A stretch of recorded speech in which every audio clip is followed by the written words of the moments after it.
Sabahınız xeyir olsun. Yenə də hər birinizi sabahlayırıq. Allah toyumuzu mübarək eləsin.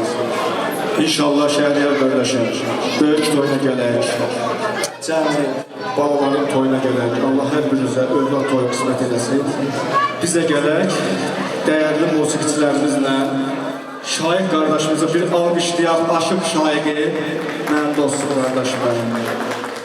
Mehman Xırdalanlı və toyun məclisi yiyəsi Ehtiram Axsoluna salamlayarım.